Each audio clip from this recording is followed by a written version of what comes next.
Gracias, Señor. Gracias por este tiempo, Señor, que nos permites estar juntos alrededor de tu palabra. Gracias, bendito Dios. No hay nadie más importante que Jesucristo y Él está aquí con nosotros en esta noche. Bendito sea el Señor. Bienvenido eres, Señor. Gloria sea a ti. Espíritu Santo, te decimos, tú que eres el Paracleto, aquel que es llamado para estar a nuestro lado. En esta noche te llamamos para que seas tú enseñándonos la palabra, para que seas tú abriéndonos las Escrituras, para que seas tú dando pan del cielo, Padre, para que seas tú glorificando al Señor Jesucristo. Gracias, bendito Dios. Gracias, gracias. Oh, una manera distinta de empezar en esta noche, mis hermanos, pero siempre buscando palabra de Dios. Vayamos rapidito a Lucas capítulo 5. Aleluya. Es como una flor que les quiero regalar en esta noche. Lucas capítulo 5, desde el verso 1. Y présteme atención, mi hermano. Dice, aconteció que estando Jesús junto al lago de Genesaret, el gentío se agolpaba sobre él para oír la palabra de Dios. Todo empieza cuando empezamos a hablar la palabra de Dios. Mi hermano, es fundamental que hablemos la palabra de Dios. Aleluya. El gentío se agolpaba. Queremos ver gentío agolpándose. Mi hermano, es hora de clamar para que tengamos palabra de Dios. Envía palabra de lo alto, Señor. Tu palabra es la que convoca. Tu palabra es la que va a hacer la obra. Bendito sea el Señor. Por tu palabra fueron hechos los cielos y la tierra. Por tu palabra los muertos resucitaron. Por tu palabra el leproso fue limpiado. Por tu palabra el paralítico pudo andar. Por tu palabra las multitudes comieron. No tuvieron que levantar una colecta. Por tu palabra, Señor. Bendito sea el nombre del Señor. Y dice, y vio dos barcas que estaban cerca de la orilla del lago. Y los pescadores, habiendo descendido de ellas, lavaban sus redes. Ya los pescadores lavaban las redes para irse a descansar, para irse a dormir. Acuérdense en que la pesca se realizaba de noche y todavía las pescas mayores se realizan durante la noche, ¿no es cierto? Y estaban lavando las redes. Ahora noten, por un lado hay una multitud que está hambrienta, quiere escuchar la palabra, pero Jesús está observando a unos pescadores que lavaban sus redes, ¿no es cierto? Y entrando en una de aquellas barcas, la cual era de Simón, le rogó que la apartase de tierra un poco. Qué bueno, mi hermano, presta atención. Una multitud agolpada porque sabía que ahí iba a haber palabra del Señor. Pero para que haya palabra del Señor, esa barca tuvo que apartarse de la tierra, mi hermano. Tuvo que poner distancia de lo terrenal. Y tenemos que estar dispuestos, preparados a entrar en lo sobrenatural. Porque nuestro Dios es un Dios que se mueve en lo sobrenatural. Que tu teología, mi hermano. Yo soy graduado de seminario teológico. Pero la teología muchas veces se nos ha vuelto un límite para lo que puede hacer Dios. Y por favor, aquellos que están distraídos con el teléfono, pongan los teléfonos en mute, les ruego encarecidamente, porque hay palabra fluyendo de lo alto y no podemos cortar el Espíritu Santo en esta hora. Aleluya, gloria al nombre del Señor. Y decía, mis hermanos, allí estaba, para que empiece a haber palabra de Dios, tenemos que sacar las barcas de la orilla. Ya basta de estar en la orilla. En la orilla se ven cómo los barcos zarpan, cómo los barcos parten, pero solamente los viajes empiezan cuando uno se aparta de la orilla. Aleluya, gloria a Dios. Y la vida cristiana, la vida del poder en el Espíritu Santo, es como una travesía en barco, mi hermano. Acuérdense que antes las lanchas no tenían motor, dependían del soplo del viento. Y que así es la vida cristiana. Necesitamos el soplo del Espíritu Santo en nuestras velas. Aleluya, gloria a Dios. Pero para eso tenemos que salir de la orilla. Gloria al nombre de Cristo. Y dice, y que las apartase un poco de tierra, y sentándose enseñaba desde la barca a la multitud. Mi hermano, si queremos lo milagroso, si queremos el poder de Dios, tenemos que empezar con la palabra. Si no honras la palabra, si no dedicas tiempo a escuchar la palabra, si no meditas, no escuchas, no prestas tiempo a meditar en la palabra, a hablarte la palabra a vos mismo, esa palabra no va a penetrar en lo más profundo de tu corazón. Tenemos que ser como María cuando el arcángel Gabriel le habló el mensaje. Dice que ella guardaba, atesoraba estas palabras en su corazón, meditando en ellas. Tenemos que meter la palabra en nuestro corazón a través de meditar en ella, de hablarla, de musitarla. Bendito sea el nombre del Señor. Y acá te mando una palabra del Señor. Dice, y tú guardarás en completa paz aquel cuyo pensamiento en ti persevera, en ti permanece. ¿Quieres saber qué tanto estás confiando en Dios? Fíjate dónde está tu mente, dónde están tus pensamientos.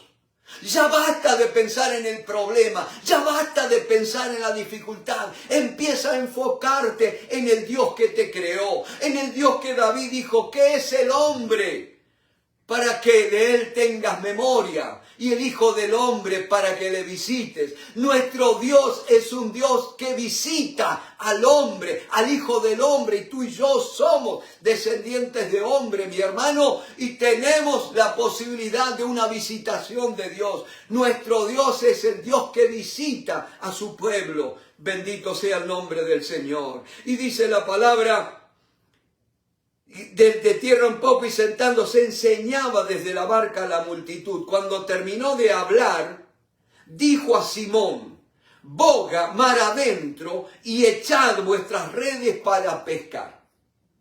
Ahora yo pregunto una cosa, ¿para qué se echan las redes? Sino para pescar, ¿no es cierto? Pero ojo, si Jesús dijo, echad las redes para pescar, quiere decir, mi hermano, que vas a tener pesca segura. No por las dudas, no quizás. Si el Señor te dice, lo vas a tener. Bendito sea el nombre de Cristo Jesús. Respondiendo Simón le dijo, Maestro, toda la noche hemos estado trabajando. Note que no dice hemos estado pescando. Hemos estado trabajando, haciendo nuestro esfuerzo, transpirando o sudando, como dicen acá, haciendo nuestro mayor esfuerzo por ganarnos el sustento y no lo hemos logrado. Toda la noche hemos estado trabajando. Ahora ellos estaban ya lavando las redes, era la mañana, póngale temprano, pero el Señor estuvo enseñando la palabra. Yo me animo a pensar que ya era media mañana, como las 10 de la mañana, posiblemente las 11. ¿Y quién va a salir a pescar a esa hora? Aparte ellos ya habían estado toda la noche. Pero nota qué lindo que le dijo, Maestro, toda la noche hemos estado trabajando y nada hemos pescado, mas en tu palabra echaré la red. Ahí está la clave, mi hermano. Todo lo que necesitamos es una palabra del Maestro.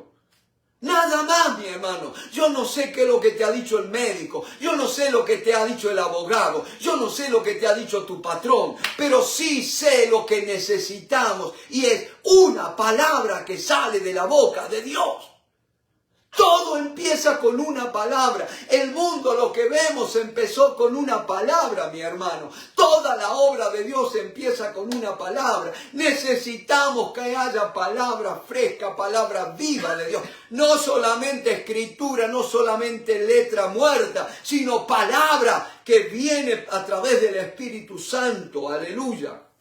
Dice la palabra, mas en tu palabra echaré la red. Y habiéndolo hecho, encerraron gran cantidad de peces y su red se rompía. Entonces hicieron señas a los compañeros que estaban en la otra barca para que viniesen a ayudarles, y vinieron y llenaron ambas barcas de tal manera que se hundían.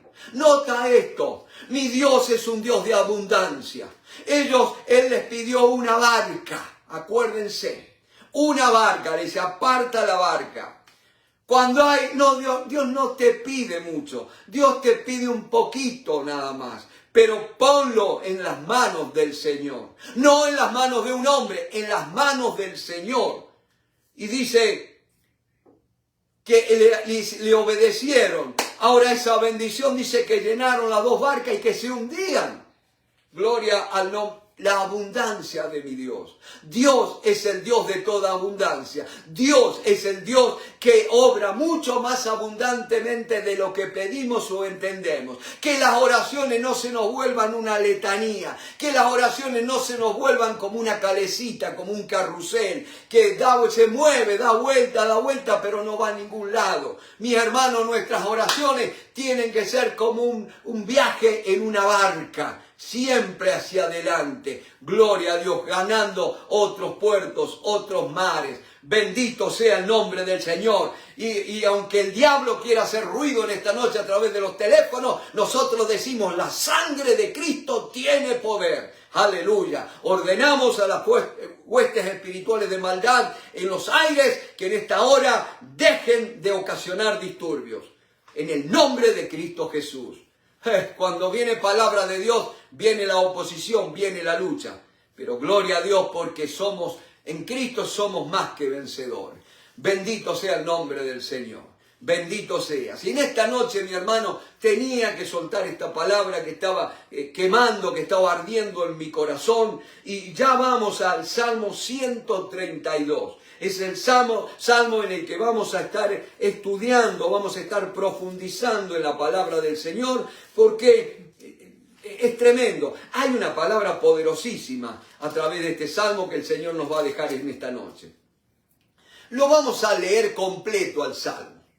Si usted lo toma con un reloj, el tiempo que le lleva a leer este salmo es 1 minuto 35 segundos.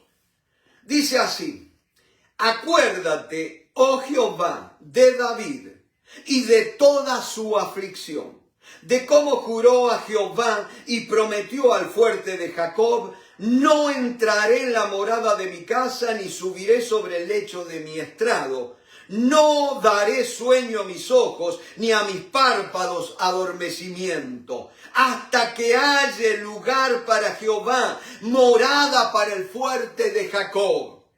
He aquí, en Efrata lo oímos, lo hallamos en los campos del bosque. Entraremos en su tabernáculo, nos postraremos ante él, estrado de sus pies. Levántate, oh Jehová, al lugar de tu reposo, tú y el arca de tu poder. Tus sacerdotes se vistan de justicia y se regocijen tus santos. Por amor de David tu siervo, no vuelvas de tu ungido el rostro. En verdad juró Jehová a David, y no se retractará de ello. De tu descendencia pondré sobre tu trono.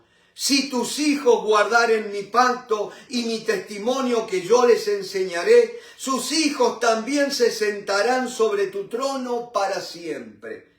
Porque Jehová ha elegido a Sión, la quiso por habitación para sí. Este es para siempre el lugar de mi reposo. Aquí habitaré, porque la he querido.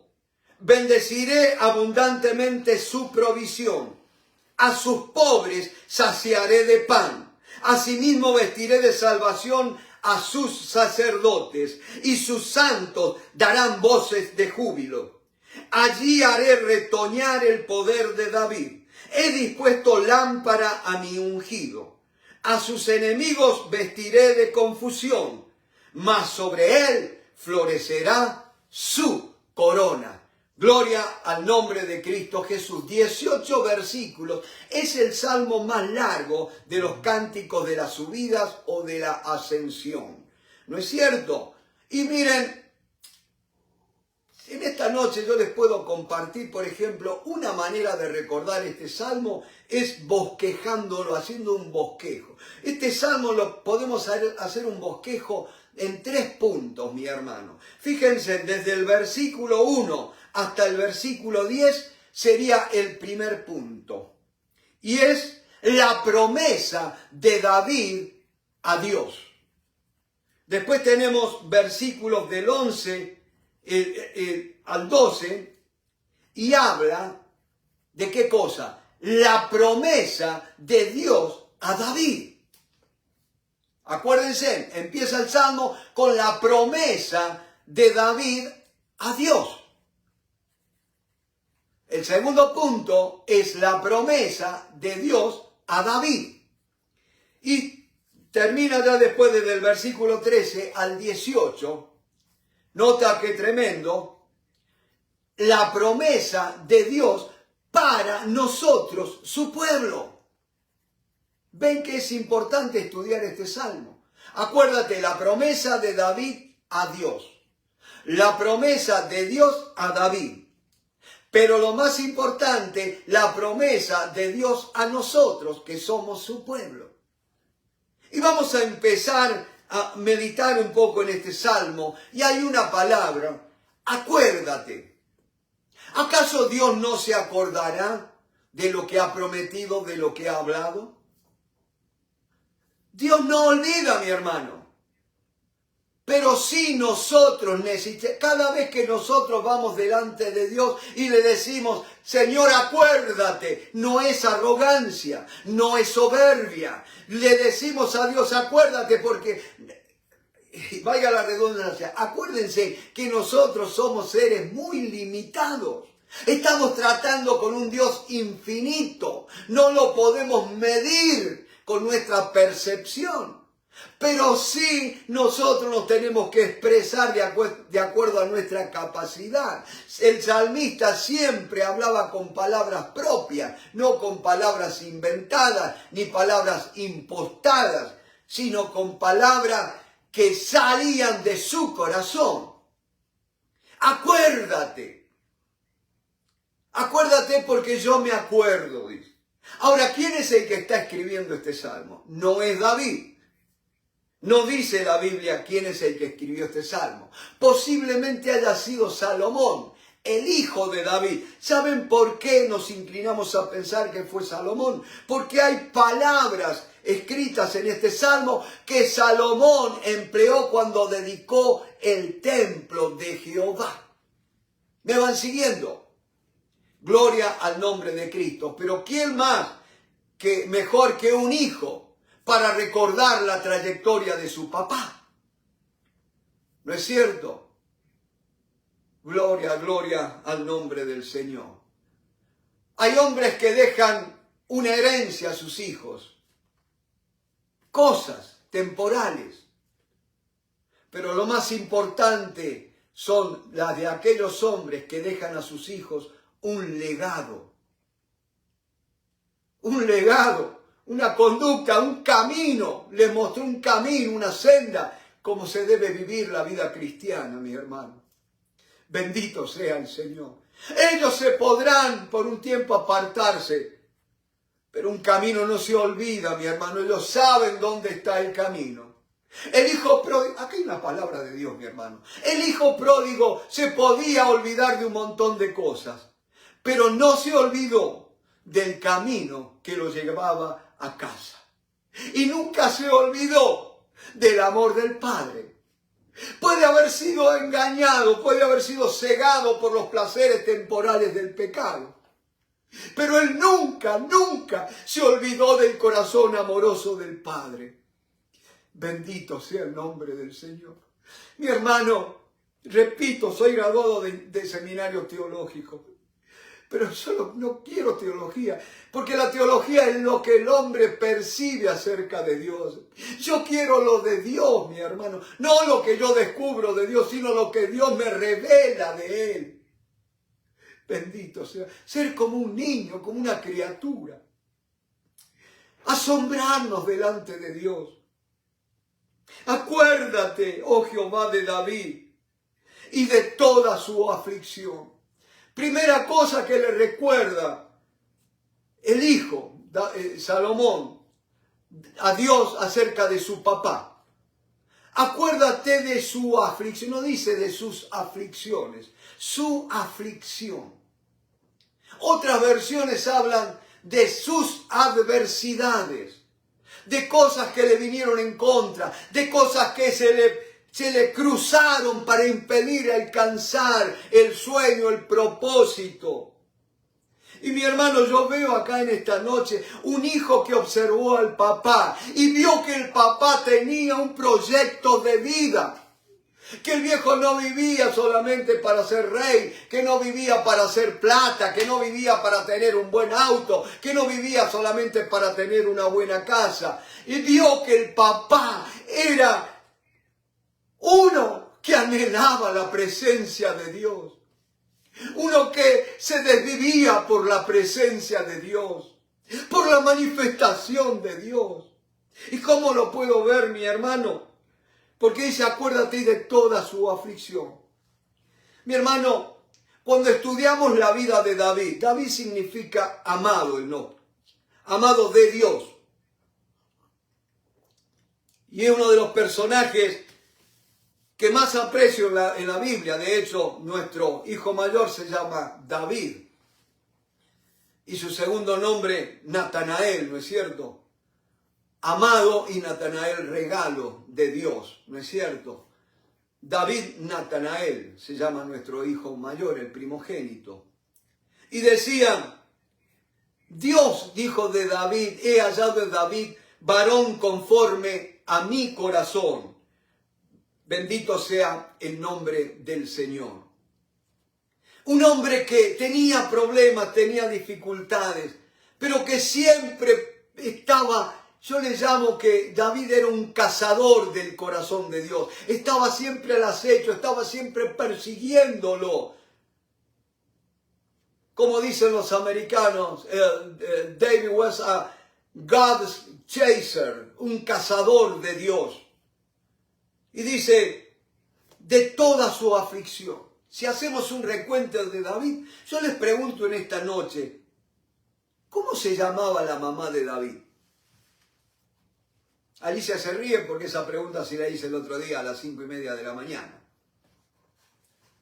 ¿Cómo se llamaba la mamá de David? A ver, los que conocen Biblia.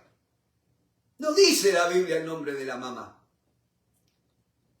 Ahora, de otros reyes sí dice quién fue la mamá. Y no solo reyes buenos, sino reyes perversos, ¿no es cierto? Y la madre fue fulana de tal. Pero de David no dice nada. Es más, cuando aparece David en escena, ¿se acuerdan cuando viene Samuel que lo manda Dios a ungir el próximo rey de Israel, el que iba a reemplazar a Saúl?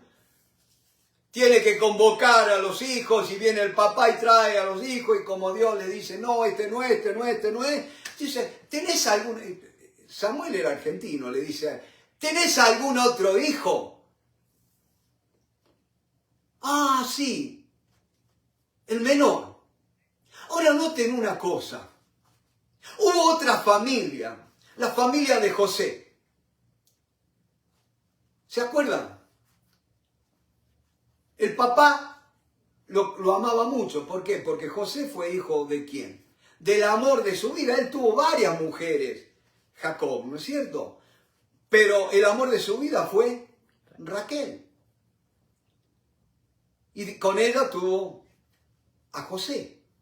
Y de hecho el papá, para distinguirlo, le regaló una túnica de colores, que fue la envidia de sus otros hermanos, ¿no es cierto? Y pasó la 1001 a José.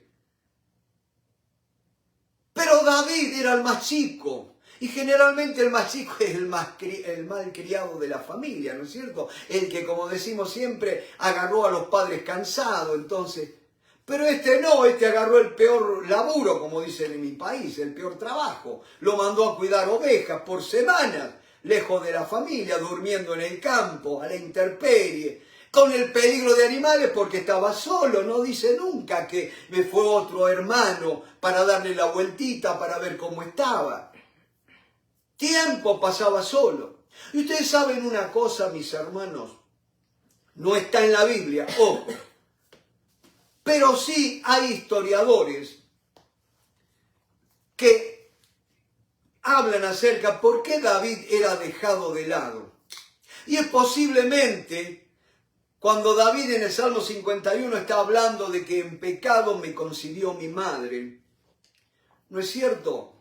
Posiblemente haya sido una aventura extramarital.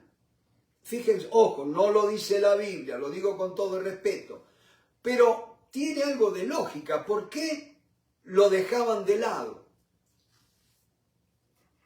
Cuando viene a ungir al rey de Israel, no lo tuvieron en cuenta. No es que dice, uy, me olvidé. No, no lo tenían en cuenta. ¿Por qué? Porque acuérdense que no ser un hijo de ambos padres era ser un bastardo. Y no podía entrar en la congregación de Israel. Y menos ser rey. Pero Isaí era un hombre que temía realmente a Samuel. Y cuando Samuel le dijo, ¿tenés otro hijo? No le quedó más que ir a buscarlo. Y allí está. Ahora fíjense en una cosa, mi hermano. Ahí está un poco la historia. Ahora, esta vida de David, después cuando él va a ser ungido como rey de Israel y va a tener que sufrir el menosprecio de los hermanos. ¿Se acuerdan cuando va y están los filisteos allí preparados para la guerra, avergonzando al pueblo de Israel y todo lo demás? Y los hermanos le dicen, ¿a qué viniste acá? A ver la guerra, a ver sangre. ¿A quién dejaste esas pocas ovejas? Lo trataron de irresponsable. Ese era el concepto que tenían de David los hermanitos. Los mayores que tenían que ser el ejemplo, miren cómo lo trataban. Así que no te hagas problemas si alguien te ha maltratado, mi hermano. Es parte del proceso. Es parte del aprendizaje, mi hermano. No se puede reinar sin pasar por el proceso del menosprecio. Bendito sea uno, ya está acostumbrado. Por eso nuestro corazón no se llena de resentimiento. Entonces, fíjense, decía que vemos, vamos a hacer un poquito de historia rápido para que podamos entender esto que en esta noche queremos meditar. En la época en que nace Samuel, el hombre que va a ungir a David, no había palabra de Dios en Israel, la profecía no había, escaseaba la palabra de Dios, vamos a decir así, el sacerdocio estaba en un aberrante pecado. Los hijos de Elí se acostaban con las mujeres que guardaban el templo, robaban de las ofrendas, ¿no es cierto? Porque iban y agarraban la mejor parte de las ofrendas, y si alguien le decía algo, le caían encima. Miren qué santidad que tenían los nenes. Tomaban de las cosas santas para ellos. Y mis hermanos, así estaba, y ahí viene la palabra de Dios a aquel chiquito Samuel, ¿no es cierto? Pero yo lo que lo quiero llevar es el tema del arca, que simbolizaba la presencia de Dios y que Dios había mandado a construir para que estuviera allí en el tabernáculo. Era el núcleo del tabernáculo, el arca de la presencia, el arca del pacto o el arca del testimonio, donde Dios se iba a manifestar a su pueblo. Y que representa al Señor Jesucristo, porque Él fue el que dijo, el que me ha visto a mí ha visto al Padre. Él nos trajo la presencia del Padre. Él es la verdadera arca de Dios, ¿no es cierto? Y decía, el pueblo se había acostumbrado, mi hermano, a vivir en el pecado, a vivir en la irreverencia, en la falta de manifestación del poder de Dios, de la santidad de Dios, del mover del Espíritu Santo. Y entonces llegaron a ir a la guerra, y acuérdense en el Primera de Samuel, capítulo 5, el primera batalla. Dios le había dicho que si ellos andaban en pecado, Él iba a levantar enemigos que los iban a atacar. Y acá vinieron unos enemigos. Noten esto, mi hermano, que a veces nosotros nos enojamos con los gobiernos, con los liberales y con todo esto, y nos olvidamos que es Dios el que dijo al pueblo de Israel que si ellos andaban en desobediencia, Él iba a levantar enemigos que los iban a avergonzar. Es tiempo no de pelear, es tiempo de consagrar nuestras vidas a Dios. Y decía, mis hermanos, que allí fueron a la guerra y murieron 4.000 ese día. Entonces se le ocurrió una idea brillante. El enemigo dice, y encima preguntaron, ¿por qué Jehová nos ha hecho esto? Que nos entregó en manos del enemigo y sufrimos esta derrota. Mi hermano, Dios les había dicho, ustedes si andan en pecado, si no andan en reverencia, si no andan en santidad, no van a tener victoria, van a tener derrota, van a ser avergonzados. Y allí vino el enemigo y mató 4.000 de ellos. Pero después tuvieron una idea brillante. Traigamos el arca, el mueblecito de madera de acacia, madera que representa la humanidad, revestida en oro, que habla de la deidad, de lo divino, del poder sobrenatural. Y así tu vida y mi vida tienen que ser. No vamos a dejar de ser humanos. Jesús fue humano 100%, pero también fue Dios 100%. Nosotros no somos Dios 100%, pero sí estamos revestidos de Cristo. Gloria a Dios. Bendito sea, Él nos ha vestido de salvación. Y entonces, mis hermanos, traigamos el arca, dijeron. Vamos a tener victoria. Ahora, cuando ven el arca venir, el pueblo empezó a celebrar, a gozarse, qué sé yo. Y los filisteos escucharon el alboroto que estaban haciendo los hebreos, ¿no es cierto?, en el campamento. Y dijo, estamos muertos porque los hebreos trajeron el arca del Dios de Israel. El Dios que mató a los egipcios y todo esto, somos muertos. Acuérdense, arca sin consagración, arca sin santidad, te lleva a la derrota. Mi hermano, sin el arca fueron derrotados, murieron 4.000. Con el arca fueron derrotados, murieron 30.000, 7 veces más. Y el 7 habla de la deidad, ¿no es cierto?, de la perfección. No es por tener un mueblecito, no es por hablar de unción, hablar de poder, es de una vida consagrada, una vida en lo secreto, mi hermano. Y Dios te va a permitir que vengan problemas en tu vida para que busques más a Dios. No corras buscando liberación, corre buscando intimidad con Dios. Aleluya. Y oren por mí, mis hermanos, se los ruego encarecidamente. Que no sea un cobarde que huya de la presencia de Dios. Dios me está llamando a entrar en lo secreto, en lo íntimo. Dios nos está llamando. Pero, mis hermanos, cuando Dios te llama, te das cuenta lo cobarde que muchas veces soy. Oren por mí, mis hermanos. Bendito sea el nombre del Señor. Porque solamente cuando nos acercamos a Dios entendemos los débiles, los frágiles que somos, ¿no es cierto? Y allí estuvo el arca, y cuando no solamente tuvieron la derrota, no solamente murieron 30.000, sino que se llevaron el arca los filisteos, la llevaron cautiva. Y qué triste que ellos la llevaron al templo de su dios Dagón, lo compararon con un dios más, y así está la historia hoy. Nuestra sociedad no respeta a Dios, lo tiene en el mismo nivel que a cualquiera, que a Jesús lo pusieron en el nivel de Mahoma, de Buda y de todo, de Gandhi y de todos. Pero qué tremendo que el Dios de Israel tumbó la estatua de Dagón, ¿se acuerdan? Y entonces aquellos hombres tuvieron miedo. Y no solamente les destrozó el ídolo, sino que también vino el juicio de Dios sobre los filisteos. Y acuérdense que vinieron tumores, les salían tumores por todo el cuerpo. Y ratones también. Tuvieron miedo y dijeron, no podemos tener el arca. La presencia de Dios no puede habitar en medio de impureza. Bendito sea, porque cuando la presencia de Dios viene juicio. Aleluya. El pecado desata el juicio. Y estamos esperando juicio contra el mundo. El juicio primero va a venir a la casa de Dios. El juicio empieza por la casa, mi hermano. Prepárate. Si has estado esperando que Dios envíe juicio al mundo, prepárate porque primero viene a la casa. Y ahí estaban los gabaonitas y se fueron y dijeron, no es.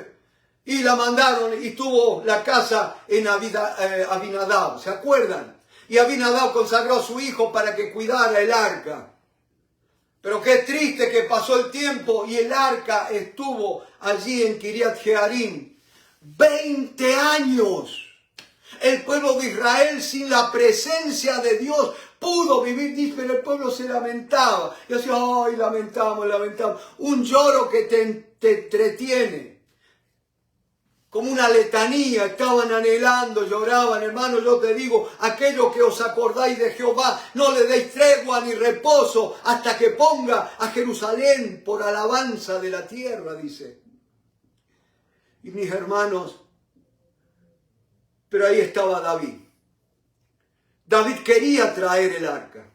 ¿Ustedes se acuerdan el consejo que dieron los filisteos?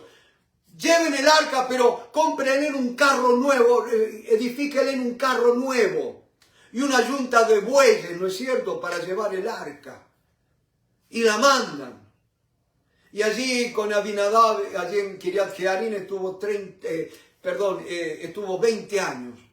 Pero David no se olvidaba del arca y vivía, y yo calculo que estuvo luchando, estuvo tratando de ver cómo hacer cuando fue rey. Mi hermano, Dios te pone, te da autoridad, mi hermano, no para que te pavonees. Dios te da autoridad para que lleves adelante su propósito. Y el propósito de Dios es establecer su reino acá en la tierra. No es solamente ayudar gente, sino establecer el reino, donde el gobierno del Señor sea el que manda, donde vidas sean transformadas. Bendito sea el Señor. Y allí va David y quiere traer el arca porque él anhelaba la presencia de Dios. Y entonces vio cómo le habían llevado los filisteos y entonces David hizo lo mismo.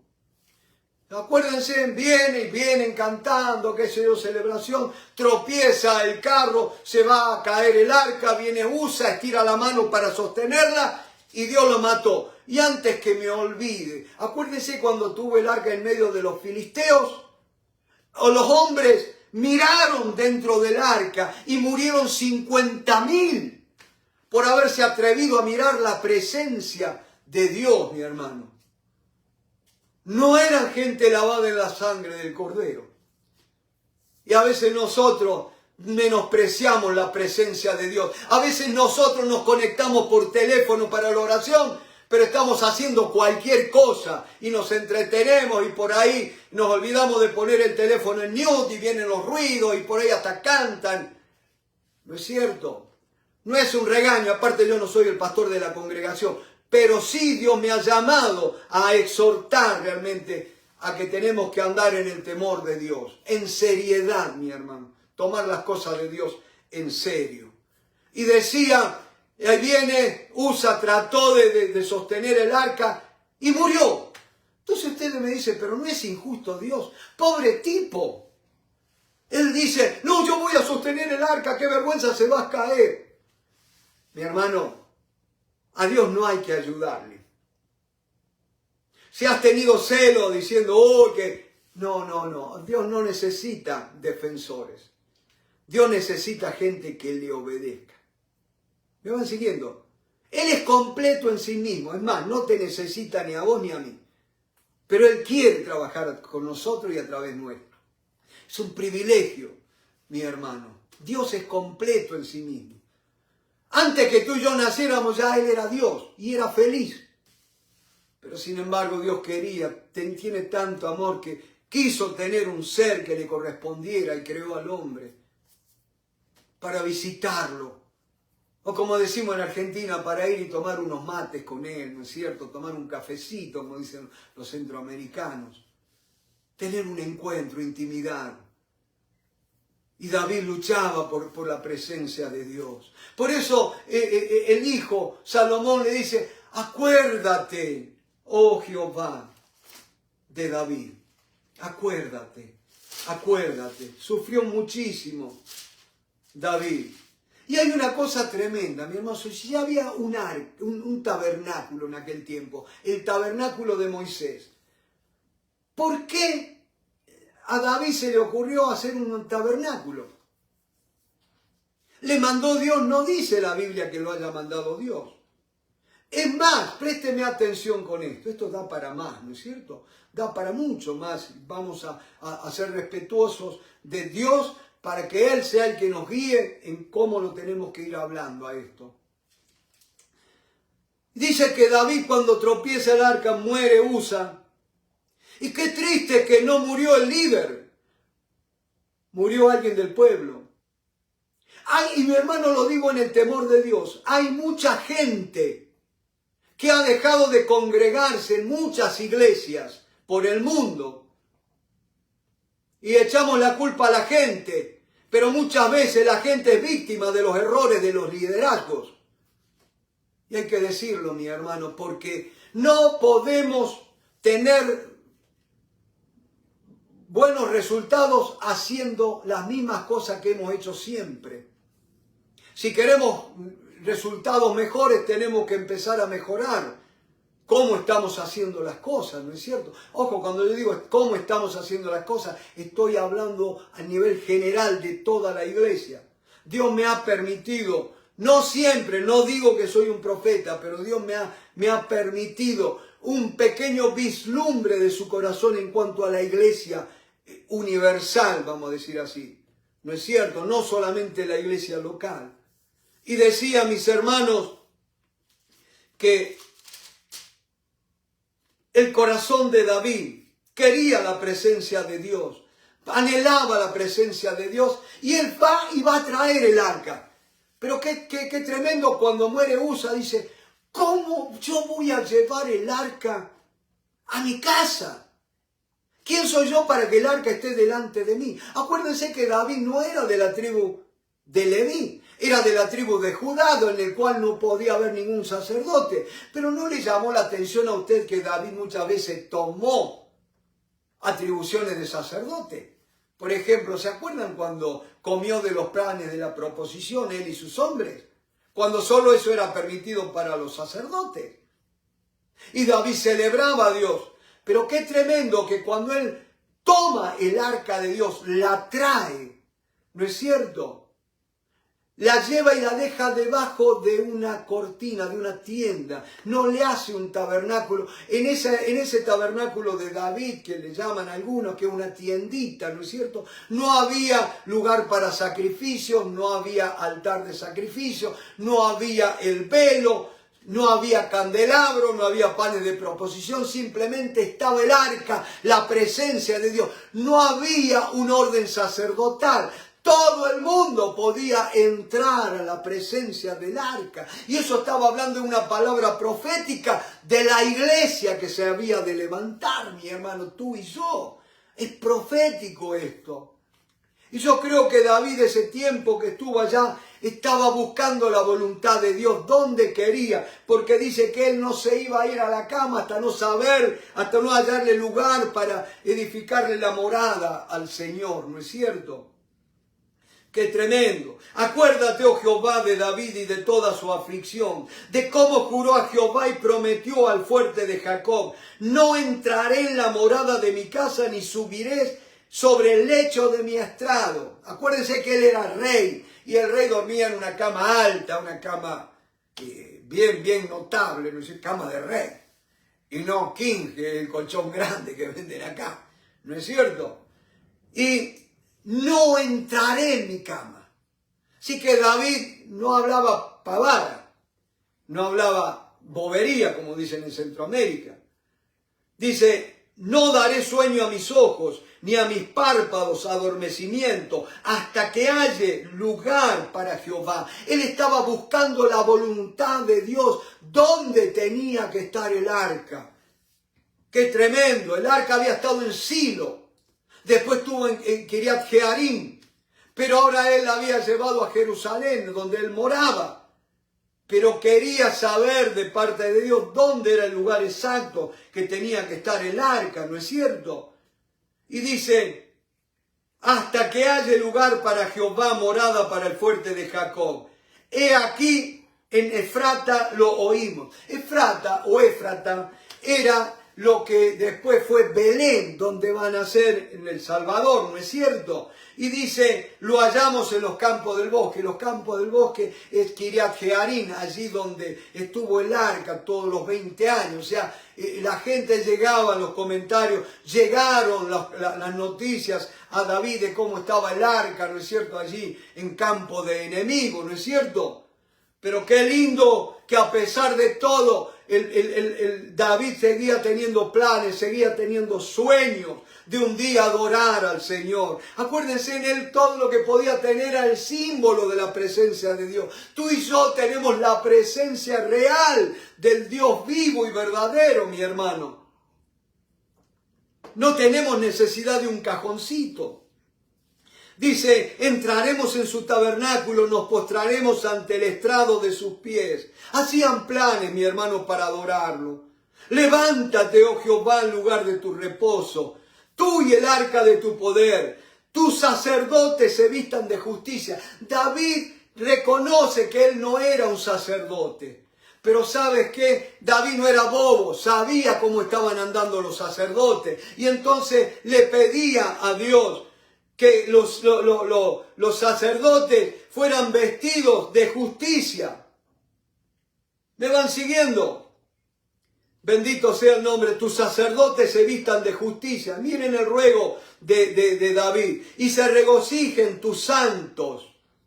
¿Cuántas veces habrá rogado David? ¿Cuántas veces lo habrá escuchado la familia? ¿No es cierto? Que hasta los hijos ya podían repetir textualmente las palabras de David. Y dice, por amor de David tu siervo, no vuelvas de tu ungido el rostro. Pero qué lindo, mi hermano, que él estaba pidiendo a Dios que se acordara de David.